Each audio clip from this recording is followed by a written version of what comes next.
البدع والأهواء، أهل البدع العقائدية وأهل البدع السياسية.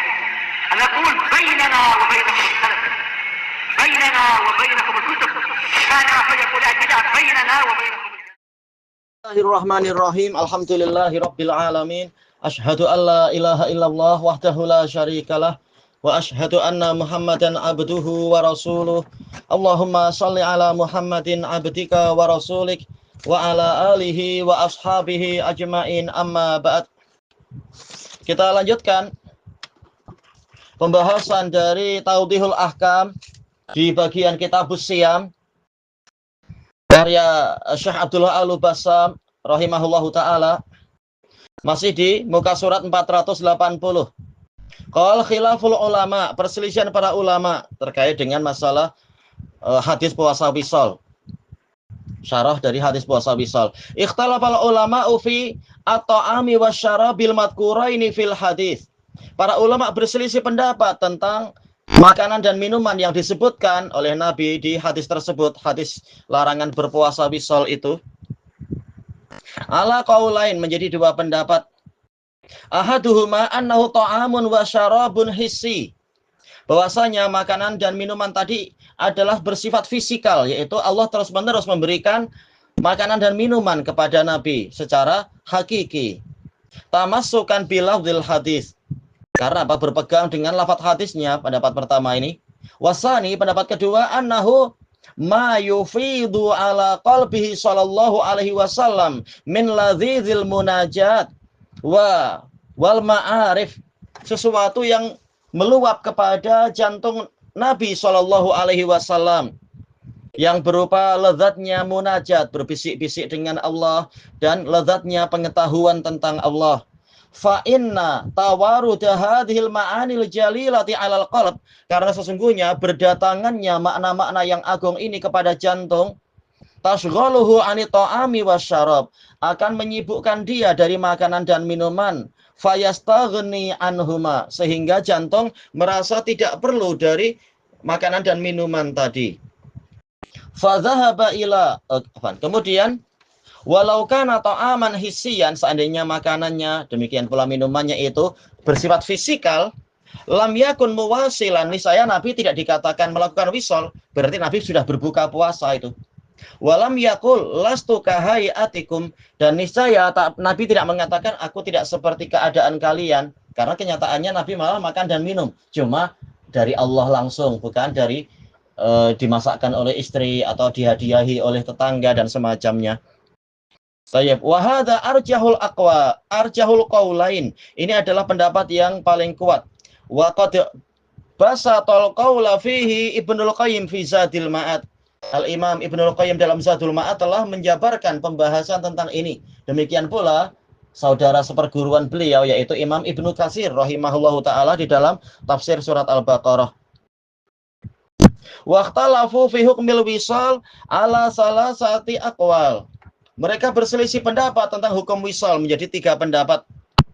Muharram wa makruh wa jaizun ma'al qudrah. Ada yang mengatakan ini diharamkan, ada yang mengatakan ini dimakruhkan, ada yang mengatakan ini boleh kalau orangnya mampu. Fa dhahaba ila jawazihi Abdullah bin Zubair. Yang berpendapat boleh adalah Abdullah bin Zubair dari sahabat Nabi. Taib. Sampai disebutkan kekuatan beliau memang sangat kuat, luar biasa kuat beliau. Disebutkan dalam Syiar Alamin Nubala, dalam keadaan usia beliau 90 tahun, beliau mampu wisal. Dan ketika Mekah itu terjadi banjir, mengalami banjir, orang-orang tak mampu untuk berbuat apa-apa, dalam artian tak mampu datang ke Masjidil Haram. Beliau bahkan tawaf di Masjidil Haram sambil berenang. Baik. Dan beliau menghadapi pasukan Hajjaj bin Yusuf dengan usia yang sudah sangat tua itu. Memang beliau sangat kuat. Wa ba'dus salaf, demikian pula sebagian salaf memilih pendapat ini. Wa minhum Abdurrahman ibn Abi Layla wa Ibrahimun Nakhai wa Abul Jauza. Wa dhahaba ila tahrimih al-a'immatus salasah, yang berpendapat haram adalah imam yang tiga.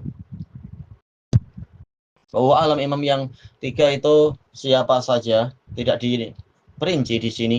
Wa dhahabal Imam Ahmad ila tafsil Fi dzalik, berarti mungkin yang imam 3 adalah Abu Hanifah, Malik dan Syafi'i. Sedangkan Imam Ahmad berpendapat perincian. Fahuwa jaizun ila sahar, yaitu boleh sampai masuk waktu sahur. Nanti waktu sahur makan.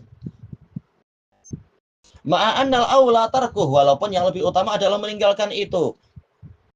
Iya, agar apa? Menyelisihi cara berpuasanya ahli kitab, yaitu apa? Hendaknya kita langsung berbuka seperti yang dicontohkan Nabi untuk diteladani umat. Dan itu yang paling sering dilakukan Nabi, yaitu apa? Puasa dan berbuka seperti biasa. Adapun wisol tidak disebutkan Nabi terus-menerus wisol atau mayoritas cara beribadah beliau dalam masalah ini adalah wisol. Tidak disebutkan macam itu. Tayyib. Wa makruhun. Dan puasa wisol dimakruhkan aksara min yaumin walailah jika wisolnya itu lebih dari sehari dan semalam. Ini pendapat Imam Ahmad. Wastadallal mujizun, para ulama yang membolehkan puasa wisol berdalilkan bi anna nabiyya sallallahu alaihi wasallam wa shala bi ashabihi yaumain, bahwasanya Nabi sallallahu alaihi wasallam memimpin para sahabatnya untuk wisol selama 2 hari. Tentunya ini bukan pendalilan yang rojih, karena Nabi melakukan itu setelah mereka dilarang tidak mau, dan kemudian Nabi ingin mengajak mereka mencapai sesuatu yang akan menyusahkan mereka dan seakan-akan ingin menghukum mereka sebagai peringatan agar tidak terlalu berdalam-dalam, sebagaimana disebutkan di dalam sebagian riwayat sahihah itu, agar orang-orang yang terlampau berdalam-dalam meninggalkan sikap tanatuknya. Kemudian fahuwa takrirun lahum alaih. Ini kata pendapat yang membolehkan, ini adalah pengakuan Nabi untuk mereka melakukan itu, yaitu Nabi membolehkan. Walaupun kita tahu ini bukan cara pendalilan yang betul. Fa idza lam yuridil muwasilu at-tashabbuha bi ahlil kitab wa ahlil bidah, maka jika orang yang melakukan wisol itu tidaklah ingin menyerupakan diri dengan ahli kitab dan ahli bidah, wala raghiba anis sunnati fi ta'jilil fitr, dan dia tidak membenci dari menyegerakan berbuka, lam yumna minal wisal, dia tidak dilarang dari wisal menurut pendapat ini. Tayyib. Wastadallal muharrimun, sementara yang mengatakan ini haram, mereka berdalilkan bi anna nahya yaqtadit tahrim, bahwasanya pelarangannya menuntut pengharaman, dan juga karena Nabi sudah menunjukkan, sudah mengisyaratkan ibadah wisal itu khusus untuk beliau, dan Nabi ingin memberikan hukuman yang halus kepada mereka, menunjukkan memang yang betul adalah haram. Kemudian wa amma muwasalatuhu bi ashabih, adapun puasa wisol yang dilakukan oleh Nabi bersama para sahabatnya, falam yaksud takrir, Nabi tidak ingin memberikan pengakuan, yaitu persetujuan. Wa inna ma qasada tangkil, Nabi hanya ingin menimpakan semacam hukuman. Kama huwa fi ba'di alfazil hadis, sebagaimana disebutkan di sebagian lafaz hadis. Wa tafsilu ladzi dhahaba ilaihi Ahmad wa ba'du salaf, sementara perincian yang menjadi madhabnya Imam Ahmad dan sebagian salaf, qala anhu Ibnul Qayyim menukilkan darinya annahu a'dalul aqwal, ini adalah pendapat yang paling adil. 5 fil Bukhari, berdasarkan riwayat Bukhari, min hadis ya Abi Sa'id la tuwasilu, jangan kalian melakukan wisol. Wa ayyukum arada ayyuwasil, barang siapa ingin melakukan wisol, fal yuwasil ila sahar, maka hendaknya dia wisolnya adalah sampai waktu sahur. Tayyib. Ini juga Afani juga pendapat yang kuat sekali. Tapi pendapat yang kedua yang lebih tepat, Nabi hanya memberikan alternatif ini untuk orang yang setelah dilarang masih ingin juga.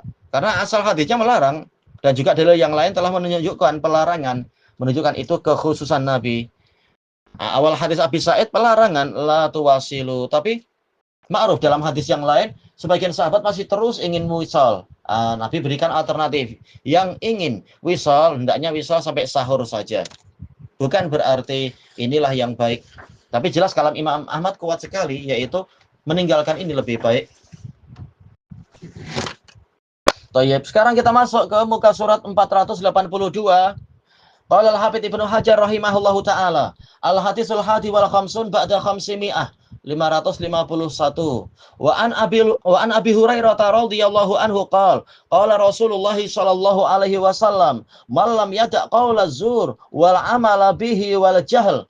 Barang siapa tidak meninggalkan perkataan dusta atau perkataan palsu ataupun mengamalkannya ataupun melakukan kejahilan, falaisa lillahi hajatun fi ayyada ta'amahu wa syarabah, maka Allah tidak punya hajat kepada sikap dia yang meninggalkan makanan dan minuman itu. Rawahul Bukhari wa Abu Dawud wal lafdzulah. Ini lafadznya Abu Dawud. Baik. Qala syarih rahimahullahu taala mufradatul hadis, malam yada tawarada alal fi'li jaziman, yaitu riwayat ini datang dengan apa? Fi'ilnya itu terjazmkan, lam yada. Wal amil fil fi'il huwa sani al mubashir, yaitu yang lamnya. Karena boleh jadi mannya di sini adalah man syartiyah, kemudian dia juga apa? Jazimah. Nah, sekarang yad'u ini majzum dengan sebab apa? Apakah majzum karena man ataukah majzum karena lam? Ini yang dimaksudkan oleh si pensyarah tadi, tawarada alal fi'li jaziman. Ada dua penjazm yang masuk kepada fi'il. Cuma beliau mengatakan yang bekerja sekarang adalah yang kedua, yang paling dekat, yaitu lam. Amal awal fayakunu amilan fil mahal. Adapun yang mannya, maka dia sebagai amil jazm terhadap mahal. Jadi gimana mengi'rabnya ya? Kita katakan man adalah ismu syartin jazim mabniyun ala sukun fi mahalli raf'in. Sebagai apa? Mubtada. Kemudian lam adalah harfu nafyin wa jazmin wa qalbin mabniyun ala sukun la mahala lahu minal i'rab.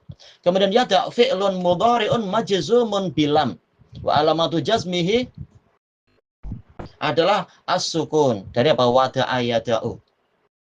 Baik, karena dia fi'il mudhari' shahihul akhir. Kemudian kita katakan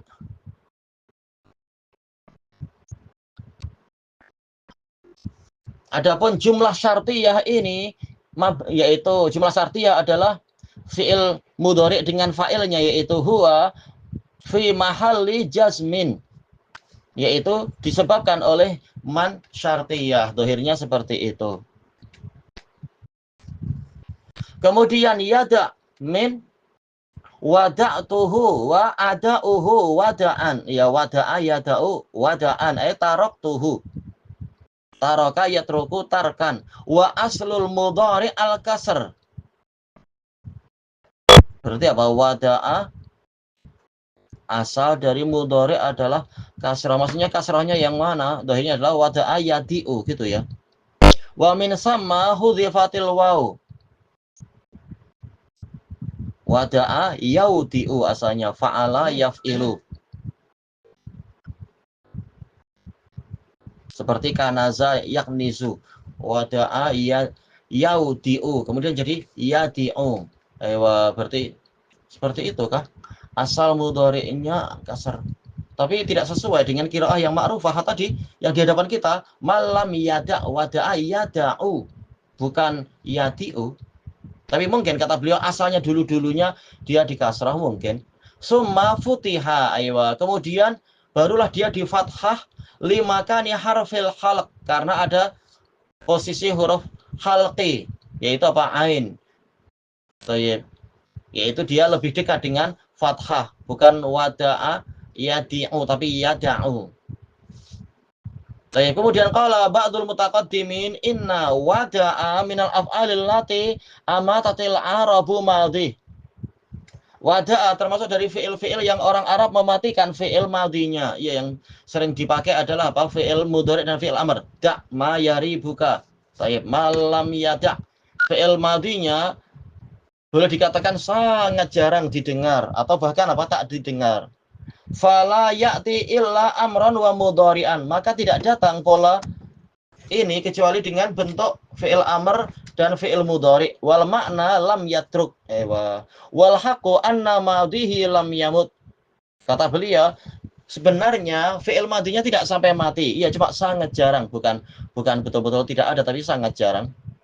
Wa inna ma huwa kama qala fil misbah qalilul isti'mal, jarang dipakai. Wa illa faqad quri qauluhu ta'ala, telah dibaca firman Allah Ta'ala,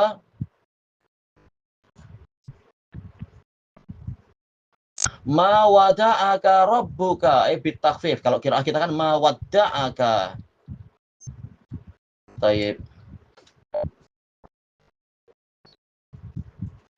Ma wada'a menunjukkan apa, fi'il madinya ada tapi sangat jarang. Wa qala syair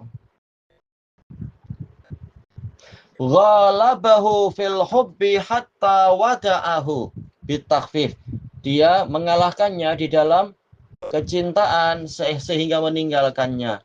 Waja'a masdaron, datang dalam pola masdar fi qaulihi sallallahu alaihi wasallam la yantahiyanna aqwamun an wada'ihimul jumu'at. Ya, wada'ihim, wada'un, yaitu pola masdar.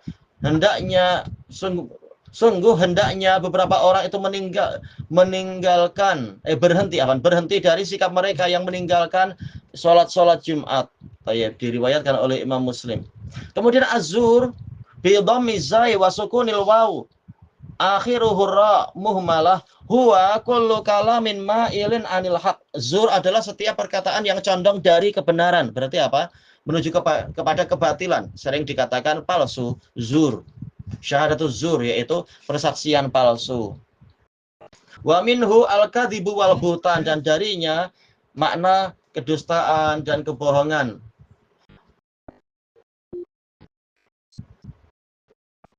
Wa min a'zamih, yang paling besarnya zur adalah asyhadatul kadzibah, persaksian dusta, fi akhdhi batil, untuk mengambil sesuatu dengan cara yang batil, au ibtali hak, atau membatalkan suatu kebenaran atau suatu hak. Wal amalu bih, meninggalkan, wal amala bih ay al amal bi muqtada ma nahallahu an, mengamalkan tuntutan dari apa yang Allah larang, min syahadati zur, berupa persaksian palsu, wa ma nahallahu an, dan apapun yang Allah larang.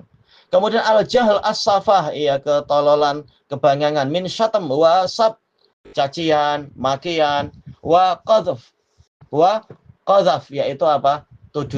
Tuduhan perzinaan, wa huwa diddul hilm. Safah, al-jahl diddul hilm. Hilm yaitu kesempurnaan akal.